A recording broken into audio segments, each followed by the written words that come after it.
Indian army को खुफिया जानकारी मिली कि पाकिस्तान इसको कब्जा करना चाहता है। इंडियन आर्मी ने पूछा कौन ऑर्डर दिया है, तो कहा कि पाकिस्तान ऑर्डर दिया है 2 साल पहले से। अरे बाप ओ बाप, इंडियन आर्मी का तो हालत खराब। अब सोचो इंडियन आर्मी क्या होती है। इंडियन आर्मी नींद में उठ के पूरे पाकिस्तानियों को मार दी। इंडियन आर्मी उन सबका कपड़वा खोल ली। अब इंडियन आर्मी को मस्त नाश्ता भी मिल गया, एक्स्ट्रा कपड़ा भी मिल गया। इंडियन आर्मी ने रेडियो ऑन किया। नीचे बेस कैंप वालों को पता ही नहीं था कि ऊपर लड़ाई लड़के जीत चुके हैं लोग, क्योंकि नीचे जो ब्रिगेडियर थे, ब्रिगेडियर ने सख्त आदेश दिया था कि आप लोगों को क्या हमें सियाचिन ग्लेशियर खाली कर देना चाहिए या यहां सेना रखना चाहिए, क्योंकि यहां जो सेना जाती है ना ठंड से मर जाती है। दुनिया का सबसे ठंडा युद्ध का मैदान, सबसे ऊंचा युद्ध का मैदान, -56 डिग्री सेल्सियस टेम्परेचर। क्या हमें यहां सेना रखना चाहिए या खाली कर देना चाहिए? -56 डिग्री सेल्सियस, -56 डिग्री सेल्सियस सेना रखना चाहिए। क्यों रखना चाहिए? क्योंकि यहां से हम दोनों जगहों पे क्या कर सकते हैं, देख सकते हैं। इसी के पास एक जगह है थोड़ा सा पीछे, दौलत बेग ओल्डी। तो भारत का हेवीली मिलिटराइज एरिया है दौलत बेग ओल्डी और सियाचिन ग्लेशियर। अब देखिए आप लोग को हम सियाचिन ग्लेशियर दिखाते हैं। वहां 90% सैनिकों की मृत्यु ठंड से हो गई है या बर्फ से धंस के हो गई है। सियाचिन ग्लेशियर दुनिया का सबसे ठंडा युद्ध का मैदान है। -56 डिग्री टेम्परेचर हो जाता है। इतना ठंडा हो जाता है ना कि वहां अगर ऐसे थूकिएगा ना तो थूक जमीन पर गिरने से पहले जम जाएगा, ठक से चोट लगेगा। तो वहां किसी के ऊपर ऐसे थूकिएगा ना तो उसको चोट लगेगा, ठक से चोट लगेगा, क्योंकि जम चुका रहेगा।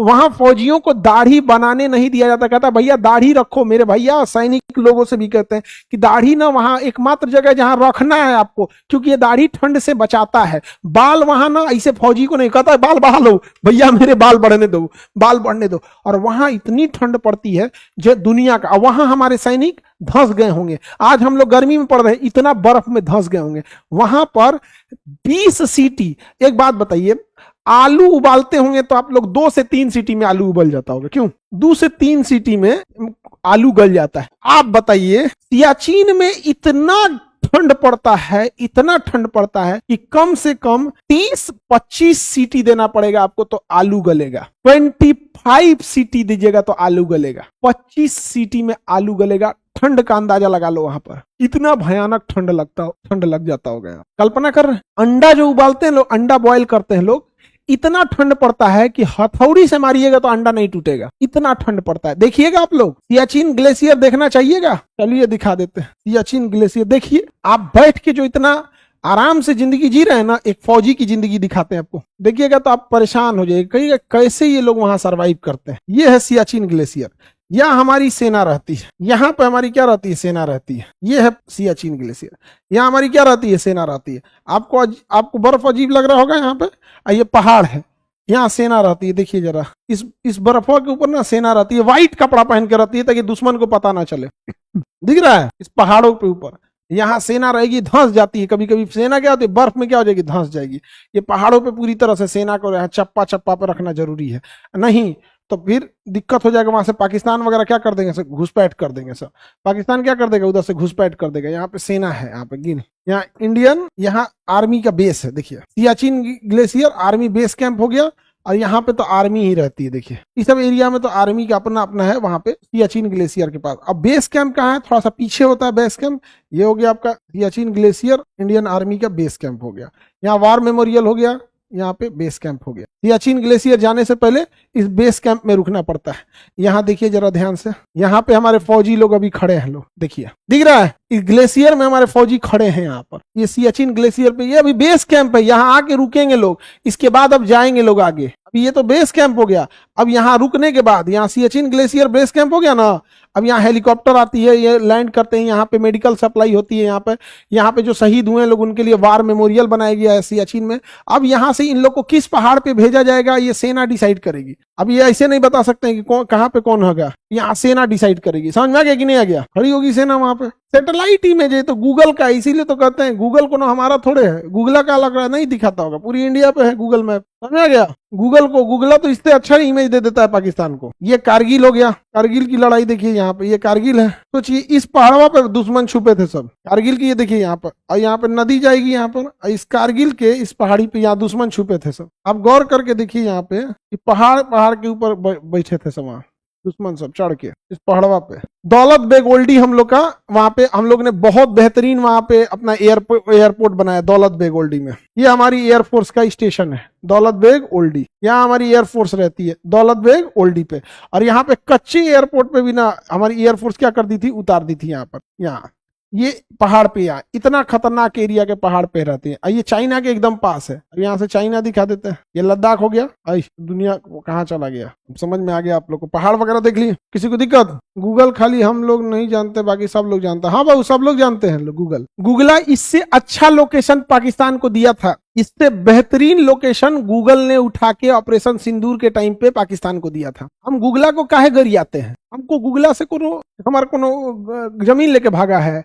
गूगला चोट्टा पाकिस्तान को इससे अच्छा नक्शा दिया था और लाइव लोकेशन दिया था हम लोग को। तो ये तो मतलब लाइव नहीं दिख रहा है ना, लाइव दिया था चोट्टा वहां पे, क्लियर इमेज की इंडियन आर्मी कहां खड़ी है, क्लियर इमेज दिया था चोट्टा। चलिए अब देखते हैं लोग, सियाचिन समझ में आ गया? कितने लोग को सियाचिन में दिक्कत? आप समझो बाबू ध्यान से, सियाचिन में क्या करो दिक्कत नहीं, पीटबो करेंगे अगर कोई बोल दिया, क्या करो दिक्कत नहीं। अब यहाँ पर ठंड के दिन में इंडियन आर्मी नीचे उतर जाती थी, ठीक है, ठंड के दिन में इंडियन आर्मी यहाँ से नीचे उतर जाती थी।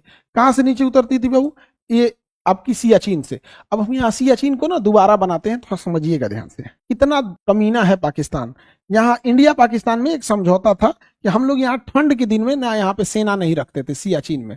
ठंड के दिन में हम जब सेना नहीं रखते थे तो अपने हम भी सेना उतार देते थे, पाकिस्तान भी सेना उतार देता था, और ठंड के दिन में यहाँ कोई जाता ही नहीं था।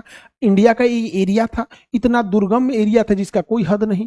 तो हुआ क्या कि इंडियन आर्मी सोची, इंडियन आर्मी को खुफिया जानकारी मिली कि पाकिस्तान इसको कब्जा करना चाहता है। पाकिस्तान इसे क्या करना चाहता है? कब्जा करना चाहता है। किसे कब्जा करना चाहता है पाकिस्तान? पाकिस्तान किसे कब्जा करना चाहता है? सियाचिन को।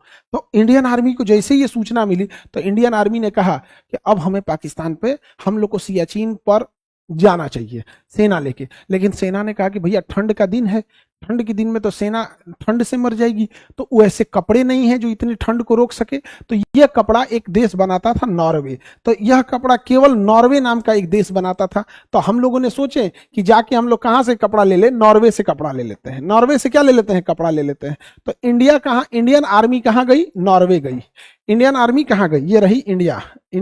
तो इंडियन आर्मी गई नॉर्वे, ये देश है नॉर्वे। यहाँ ऑलरेडी पूरे देश में उतना ठंडा पड़ता है, तो इन लोगों के पास उतना कपड़ा बनाने की टेक्नोलॉजी है, मजबूरी है। अब यूरोप वालों से कहिएगा धोती बना दो तो कहां से बना पाएगा? तो हम लोग गए, कहें कि भैया नॉर्वे से कि हमको कपड़ा चाहिए और ऐसा ऐसा है, -60 डिग्री टेम्परेचर रोक ले, ऐसा कपड़ा चाहिए। तो नॉर्वे ने कहा ठीक है हम दे देंगे, कपड़ा दे देंगे। नॉर्वे ने कहा कि हम कपड़ा क्या कर देंगे? दे देंगे।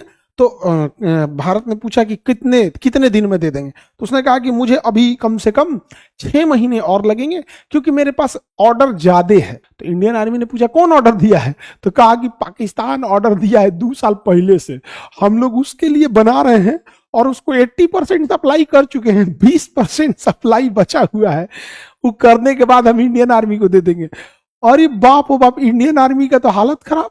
ये भैया हम जा रहे हैं, अभी मोलाई कर रहे हैं, कोटेशन ले रहे हैं, और सोच रहा पाकिस्तान ऑर्डर दे के बैठा हुआ था। पाकिस्तान क्या किया था? ऑर्डर दे के बैठा था। अब इंडियन आर्मी माथा पीट ली कि ससुरत नहीं, अगर ही पाकिस्तानिया सब कपड़वा ले आएगा, सब कपड़ा क्या कर लेगा, ले लिया सब, तब तो हम लोग का हालत खराब हो जाएगा।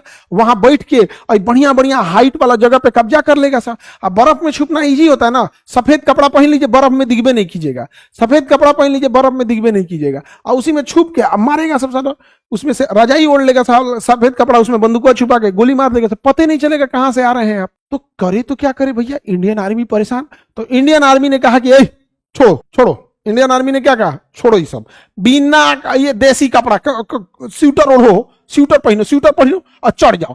तो इंडियन आर्मी स्वेटर पहन के चढ़ गई, कोट और स्वेटर पहन के चढ़ गई। ठंडा इतना भयानक मारा ना कि फेफड़ा के अंदर बर्फ जम गया। कहां बर्फ जमा?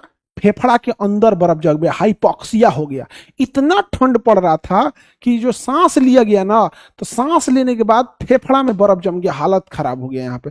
फिर भी इंडियन आर्मी क्या हो गई, यहाँ पहुंच गई। इस ठंड में ही इंडियन आर्मी क्या हो गई, पहुंच गई। उस ठंड में जब इंडियन आर्मी पहुंची तो हवा चल रहा था, तो उसमें टेंट डाला गया कि ठंडी हवाएं ना आए, और बाहर एक चुनचुन पांडे करके एक सिपाही की ड्यूटी लगाई गई, चुनमुन पांडे। तो उनकी बस एकमात्र बाहर ड्यूटी थी, बाकी सैनिक सो रहे थे सब। बाकी सैनिक क्या हो रहे थे, सो रहे थे। तब तक पाकिस्तानी वहां से पहुंचे सब। पाकिस्तानी क्या हो गए, सब पहुंचे सब। पाकिस्तानी जब पहुंचे सब, तो लगभग 30 से 40 की संख्या में पाकिस्तानी पहुंचे सब। तो चुनचुन पांडे तो देख लिए कि ससुरा ये पाकिस्तानी है सब। अब बाकी सैनिक सो रही थी, यहां से चुनमुन पांडे ने गोली चलाना चालू किया। इतनी गोलीबारी हुई, तब तक बाकी सैनिक जग गए, हमारे इंडियन आर्मी के बाकी सैनिक जग गए। और तब तक चुनमुन पांडे के सीधा गोली आके दिमाग में लगी, एकदम ब्रेन में। जब ब्रेन में गोली लगती है तो आदमी कुछ नहीं कर पाता था, पूरी शरीर में गोली लग गई। फिर भी इनका बंदूक ट्रिगर पे था, गोली चलाते रह गए, गोली चलाते रह गए, शहीद हो गए। जब तक बाकी बची इंडियन आर्मी उठ गई। अब सोचो इंडियन आर्मी क्या होती है। इंडियन आर्मी नींद में उठ के पूरे पाकिस्तानियों को मार दी। जिसके पास ऑलरेडी नॉर्वे का ठंड में खरीदा हुआ कपड़ा था जो -60 डिग्री सेल्सियस झेल सकता था, इंडियन आर्मी देसी कपड़वा से नींद में उठ के 3 बजे रतिया को मारी, सबको मार दी, सब मर गया, सब का सब पाकिस्तानी मर गया सब वहां। ये है हमारी इंडियन आर्मी, समझ में आया कि नहीं गया, पूरा मर गया सब, तो पूरा पैसों जियान हो गया उस सबका। अब इंडियन आर्मी जानते हैं क्या की, सबसे पहले तो इंडियन आर्मी क्या करी थी, सुनो ध्यान से। हम कई आर्मी वाले से करे थे अरे रुक रुक रुक रुक रुक, एकदम आराम से, दिमाग पे मार, आराम से मार, दिमाग पे मार, दिमाग पे रुक रुक, टिप के मार, तुम रुक रुक, सीधा मार, हाँ दिमाग पे मार। जानते हो इंडियन आर्मी क्यों दिमाग पे मार रही थी, ताकि कपड़वा ना फटे। इंडियन आर्मी उन सबका कपड़वा खोल ली इंडियन आर्मी कपड़वा खोल ली उस सबका, ऐसे सबको भाग यहाँ से। और जो ऊपर जो ओढ़े थे सब, वो नॉर्वे से आया था। तो इंडियन आर्मी ओढ़ ली, कही कि यार फ्री में कपड़ा मिल गया, फ्री में कपड़ा मिल गया। तो इंडियन आर्मी ओढ़ ली, फ्री में कपड़ा मिल गया, जा नॉर्वे से आएगा बाद में। अब इंडियन आर्मी को कोई रोकने वाला है जी। अब जो कपड़ा पहन गया, अब पाकिस्तानियों को बर्फ में दफना दिया गया कि भैया जाइए, अब आपको ऊपर वाला जन्नत देगा कि जहन्नुम देगा, ये ऊपर वाला डिसाइड करे। समझ में आ गया कि नहीं गया। लेकिन इंडियन आर्मी ऊपर वाले तक पहुंचा देती है। देखिए, आतंकवादियों को माफ करना या ना करना ये ऊपर वाले का काम है, लेकिन आतंकवादियों को ऊपर वाले तक पहुंचा देना ये इंडियन आर्मी का काम है। इंडियन आर्मी ने पहुंचा दिया, अब जाओ ससुर तुनाई, तुम वहां डिसाइड करना तुम कहां बैठोगे कहां नहीं बैठोगे। हम लोग तो भैया जहां हिंदुस्तान ही हमारे लिए स्वर्ग है, एकदम मारा हेडशॉट उड़ गए लोग यहाँ पे। आप तो इंडियन आर्मी रात में फर्स्ट क्लास जैकेट पहन के नॉर्वे का खूब फर्स्ट क्लास नींद सोई वहां पे। अब इंडियन आर्मी है, यहाँ कोई धर्म जाति नहीं चलती है। यहाँ कभी कोई, यहाँ आप इंडियन आर्मी पे ये सवाल नहीं उठा सकते कि जाति की लड़ाई है, धर्म की लड़ाई है, सब होते हैं वहां। वहां गुरुद्वारा भी होता है वहां पे। अरे भैया, हम तो एक बार एक इंडियन आर्मी के मतलब बहुत बड़े अफसर की बात कर रहे हैं, लेफ्टिनेंट जनरल लेवल के थे और वो शाकाहारी थे। लेफ्टिनेंट जनरल के थे और वो शाकाहारी थे, नॉनवेज नहीं खाते थे, शाकाहारी थे। और हमको मतलब ये वो इन्होंने बताया, मेजर रैंक के बताए थे कि एक बार बटालियन कहीं थी और बटालियन के लिए अंडा बना हुआ था। वो शाकाहारी थे, लेकिन उन्होंने मना नहीं किया, कहा कि मैंने कभी नहीं खाया है, मैंने कभी नहीं खाया है, लेकिन तुम लोग बोल रहे हो तो मैं आज एक टेस्ट करता हूं। वो कभी नहीं खाए। सोचिए, शाकाहारी इंसान, क्या स्पिरिट है इंडियन आर्मी की। भाई तुम लोग खुश रहो, तुम्हारा जो जिसमें हो तुम लोग आगे रहो। एक शाकाहारी इंसान कभी अंडा को प्रमोट कर नहीं, बट ये था कि हाँ आर्मी के लिए है। तो इतनी मतलब उतने बड़े अधिकारी लेवल के लोग क्या रेस्पेक्ट कर रहे हैं, ये नहीं कि वो जरूरी मतलब जिसको जो खाना है यहाँ पे। अब इसमें हिंदू भी है, मुसलमान भी है, सिख भी है, शाकाहारी है, मांसाहारी है, सब है, कभी भेदभाव नहीं होगा। वहां दिखेगा गुरुद्वारा वगैरह सब होगा। अब उसमें क्या हुआ कि कुछ उसमें मुस्लिम सैनिक होंगे, कुछ सिख होंगे, सब मिक्स होंगे यहाँ पे। अब अमूमन भारत में लोगों की आदत है सुबह पूजा पाठ करने की। भारत में देखिएगा सब लोग सुबह पूजा पाठ करेगा। समझ में आ गया कि नहीं आ गया। सुबह पूजा पाठ करेंगे तो कुछ लोग उसमें हो सकता है नमाज पढ़ रहे होंगे, कुछ पूजा पाठ कर रहे होंगे, बैठे होंगे। तो पाकिस्तानी आर्मी आया वहां पे, पाकिस्तानी आर्मी पहुंची और पाकिस्तानी आर्मी को लगा कि यहां इंडियन आर्मी कैसे आ सकती है, क्योंकि उनके पास तो कपड़े ही नहीं है। पाकिस्तानी आर्मी जब आई ना, तो एक्स्ट्रा खाना, एक्स्ट्रा कपड़ा, फ्यूल सप्लाई, खाने पीने का सामान हलवा बनवा बनवा के खूब ताजा ताजा निचवा गिरा दी कि उनके पाकिस्तानी भाई खाएंगे सब। ए भैया, तुम्हारी पाकिस्तानियों को तो इंडियन आर्मी रात 3:10 पे ही खा गई थी। अब इंडियन आर्मी को मस्त नाश्ता भी मिल गया, एक्स्ट्रा कपड़ा भी मिल गया।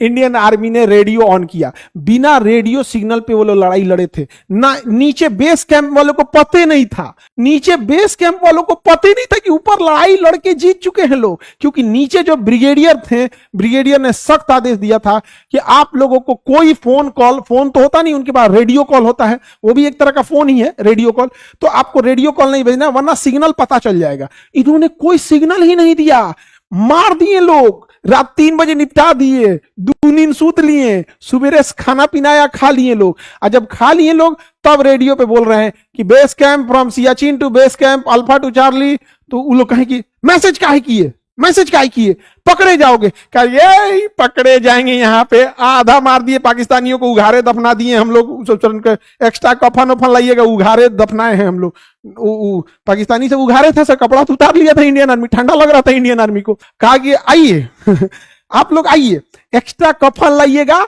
एगो को मार दिए लोग पाकिस्तानी, सबको सूत गया सब, और आप लोग आइए, कपड़ा का इंतजाम हो गया है। तो इंडियन आर्मी बोली कपड़ा का इंतजाम हो गया, हुआ दुकान खोल ले का। अरे महाराज पाकिस्तान वाला पहुंचा गया, उन्हीं को लगा कि हमारी आर्मी है वहां पे, दबा के एकदम बेहतरीन। और वहां हमारे एक जवान शहीद हुए थे, चुनमुन पांडे, और इसे कहा गया ऑपरेशन राजीव। और ऑपरेशन राजीव 1984 में सफल हो गया। तब से लेकर आज तक पाकिस्तानी यहां पे नहीं चढ़ पाए हैं। अब क्या चढ़ोगे लोग यहाँ पे, जब 1984 में जब हमारे पास देसी स्वेटर पहन के चढ़ गए थे लोग, तब क्या समझोगे यहाँ पे, समझ में आएगी नहीं आ गया यहाँ पे।